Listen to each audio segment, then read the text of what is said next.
Here's the reason why I left being a car mechanic and just quit the trades completely. Number one, the time. I used to work 60 hours a week. I used to commute 2 hours a day in total, there and back. And when I got home, it was around dinner time, and basically I had an hour or two with my family, then I did it all over again the next day. Number two, I feel like car mechanics or auto technicians, because we actually diagnose the problem and not just change parts. We diagnose the problem and make sure it's done right. Well, if you're a good mechanic, that's what you do. We are just underpaid compared to every other single trade, even though that we are doing every single other trade in one thing. Now, this is a real reason why I quit the car mechanic thing. I looked at how my life would be. I would work 60 hours a week for the next 40 years, retire at 65. I was just like, there must be more to this. There better be more to life than just working your butt off until you're 65. I just put my 2 weeks notice in. I've been a Ford transmission tech for 12 years now. I've been a senior master tech since 2018. This industry has changed a lot in the last 10 years. I think most people know by now that a lot of cars made today, they have a lot more plastic. They're cheaply made compared to back in the day where cars would last you 20 plus years if you maintained it. And we've been seeing a trend lately. A lot of car mechanics have been quitting their jobs. In today's video, we're going to find out why. We're going to see what's happening in the car industry and specifically why car mechanics are quitting their jobs. As I sit here in my truck, bed loaded full of tools, in totes, cab, shit all in it. You know, I sit here and think about all the years that I've spent learning this trade, working on cars, schooling myself, doing everything necessary to make myself more efficient, to make myself a better employee. All the improvements in the world that we're expected to do, sometimes required to do just to have the job. But the industry just gets worse. And you know, Music's very sad, isn't it? the guy that I work for is a good dude. Very good dude. Got a good head on his shoulders, has the right mindset, puts money in the right place when it comes to the business. Anything we needed, he got. That doesn't fix the industry. The industry is shit. It's been shit, and it's been getting worse by the year. I've been doing this since I was 18 professionally, and probably been working on cars since I was old enough to get cussed at. Yeah, a lot of car mechanics I know, they've been doing it for their whole lives. Like since they were kids, working with their fathers, they're passionate about cars. It's a demanding manual labor job. You're always on your back trying to fix cars underneath, grinding. Like it's a lot of work. It's definitely not an easy job. So it does sound like he's underappreciated. I did hear that, you know, from a few friends that dealerships do not treat their employees very well. Some of them, especially when it comes to mechanics, because they don't really give them much creativity to really do anything. You know, there's definitely been a lot of shady behavior in regards to that. I noticed too. For grabbing the wrong wrench. I called out yesterday because I tweaked my back, and I just didn't feel up to going into work and doing a lot of pulling and pushing. I came in this morning. He expected me to have a doctor's note. I'm sorry. It costs too goddamn much, even with insurance, to go to the doctor to get looked at for something What is this, freaking school? A doctor's note? Come on, get out of here. as minor as a back spasm. Last time I went to the doctor was for a Band-Aid and some Neosporin, and it cost me $740. I'm not going to the doctor for a tweaked back. I mean, I'm an auto mechanic. I'm pretty sure it comes factory. That's what I said. It's not like you're in an office sitting down putting in numbers into a computer. You're on your back, you're on your knees, you're, you know, working a lot on vehicles all day. The only break you probably get is a lunch break or a 15-minute coffee break. It's not like they're just doing nothing. Injuries come as part of the job's territory. You're going to be feeling sore. You're going to have, you know, stiff joints. It's part of the nature of the job. The fact his boss gave him such a hard time is it speaks volumes of how they really handle their employees. I don't regret going back into this because I am very good at what I do, and I can say that with my whole chest because I can fix anything. Houses, cars, whatever. But cars, especially, I know cars very, very well. Personally, when I like servicing my car, I like going to a small business. I don't like going to a dealership unless I'm in warranty. That's just usually how I go about things. I'd rather support a small business, like a solo mechanic who runs a shop, than go to a big corporation and do it that way. I mean, what do you think about that? Drop your comments down below. Will I ever be in the automotive industry ever again? No, absolutely not. Mechanics are very underappreciated. We are very underpaid for the amount of financial burden that we have to carry. Tool bills, education, boots, all this shit, man. It costs so much to work on cars. And all we hear is how much people have to spend to fix their car. When simple fact is, most people live outside of their fucking means. They got caviar taste with Vienna sausage pockets. They buy cars they can't fucking maintain because they didn't do enough research to see how much it costs to maintain them. That's because the majority of people they buy vehicles based on status. Like you said, they have no idea on how the maintenance is going to be for that vehicle. A notorious vehicle on maintenance is a Range Rover, and I see them all the time when I'm driving. Tons of girls with sunglasses that obviously are buying it for a certain look, and those cars never survive the road. They're always broken down, and after a 3-year warranty, they're always returned back to the shop. Nobody wants to handle the headache of having to repair a Range Rover. But the next step down from that, or lateral step, is a BMW and a Mercedes. People they want the status symbol. I see it all the time on Instagram. People posting on their stories. It's always like the hands on the steering wheel showing the Mercedes logo and the watch. Always. Half the time, there's no words in it. It's literally just to say, hey, I have a Mercedes. Here's my watch. That's why people are spending so much money on cars. And then they wonder why they bring it to a shop. It costs a lot of money to do an oil change or to fix something. You bought the car, dummy. Like, what do you expect? Like, obviously, it's going to cost money. And that's just the truth of the matter. They get in deep on a car payment, and then they can't afford to take care of it, and then it turns into a piece of shit that they're still making payments on. So they're pissed, but they should be pissed at themselves, not the mechanic that's trying to save you and your family from dying. So this just goes out to all the mechanics out there. Know your worth. And if you want to get out, man. Just get out. You can see it too in his demeanor and voice. He's like totally fed up. And it's not an act. Obviously, he's not just doing this for a TikTok. There's a clear difference in someone who's trying to put on a skit for a TikTok video to get views and someone who's truly being authentic, which I think he is. He's right. They're underappreciated. People don't really give them the support they need. And everyone kind of just chalks it up and says they're being scammed. That's another thing too.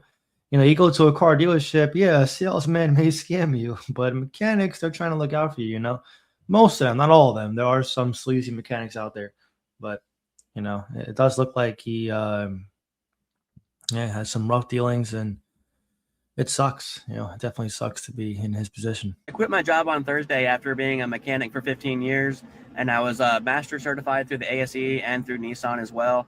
Had hybrid, EV, GTR specialist, lots of extra stuff as well. And I was also a shop foreman for 6 years. I just got tired of the problems and the stress that was created in the environment.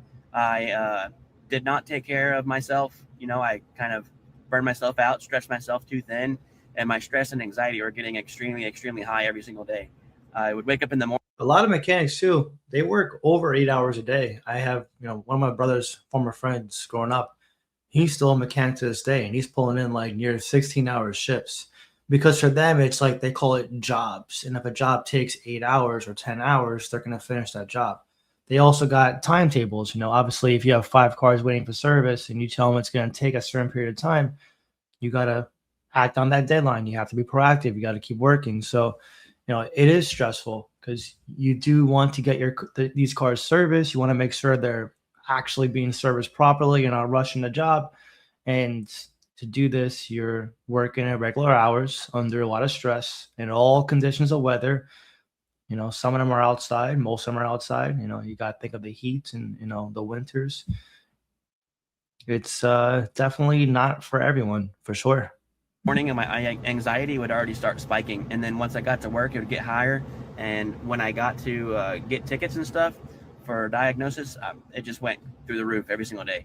So I decided to. Yeah, if you're getting anxiety like that and it's stressing you out, at that point your health has got to be in question. You got to take care of yourself first. You can't just put the job ahead of everything else. If your health is deteriorating, you're stressed out, you feel like you're no longer who you used to be, then that's a telltale sign that your job has to go, get replaced, or something has to change. Which again, a lot of them are quitting their jobs, and rightfully so. That they're putting themselves first. So totally understand it. Take care of myself more than I had some money to fall back on right now, so at least we can try that. Had lots of side gig stuff, side hustle stuff, where I've made money on my own. I technically did not have to make money being as a technician. I was just good at it and very efficient. So that's why I did that career for 15 years. But I think it's time for a change, time to do something that doesn't burn me out and does not make me feel stressed to do everything. That's why I got burned out. So make sure you take care of yourself if you're getting into the field. Yeah, when you get burnt out with anything, you got to detox. Get out of that situation, take a rest, take a breather, and try to collect your thoughts and really assess the situation and decide what you want to do. Obviously, when you're in this kind of a situation, it's toxic. You really want to filter out the emotions as best you can.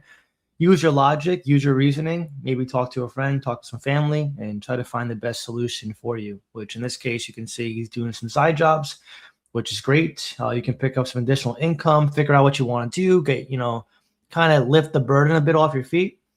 And then eventually something will pop up to you and you'll be able to take on that new opportunity.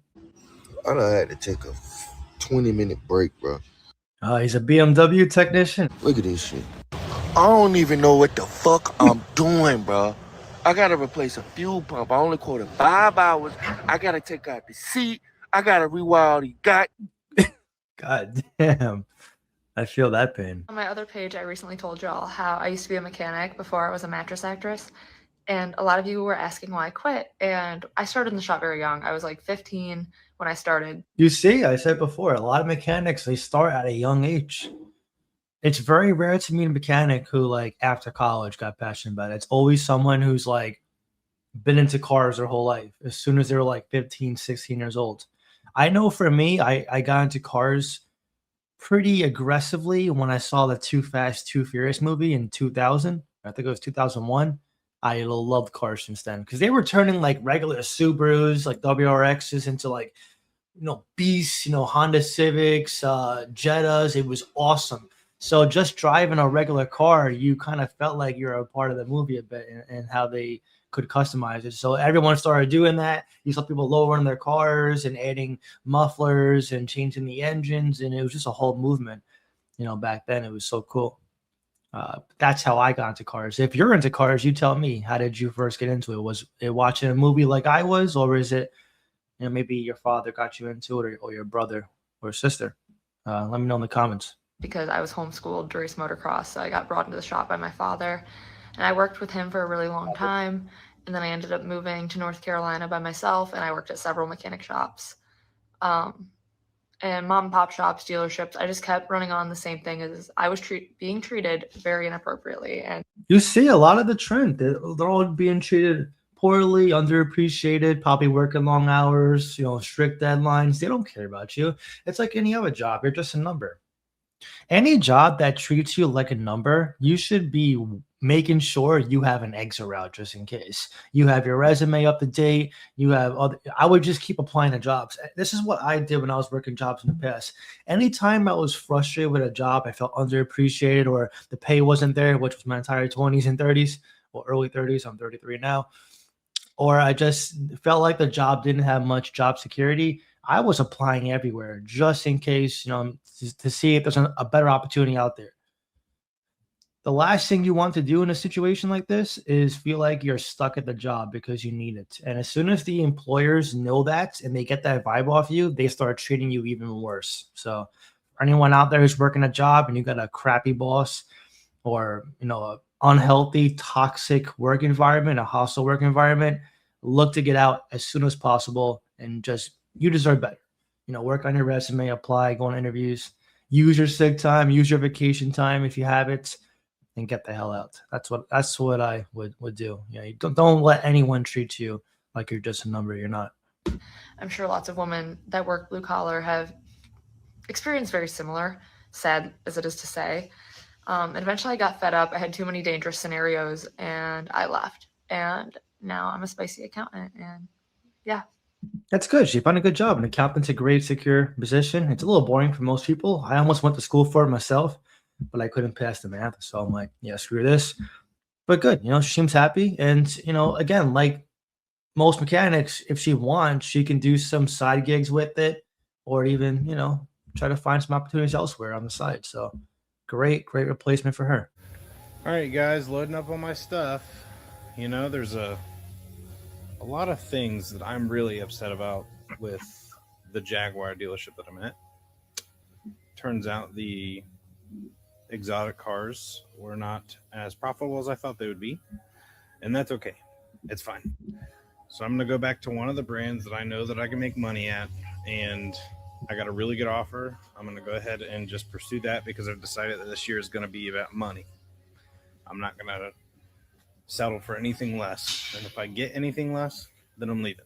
I personally always treat mechanics with the utmost respect. I understand their job is very stressful, hectic, and it's time consuming and it's hard. It's challenging. Even if you're a good mechanic, you know what you're doing.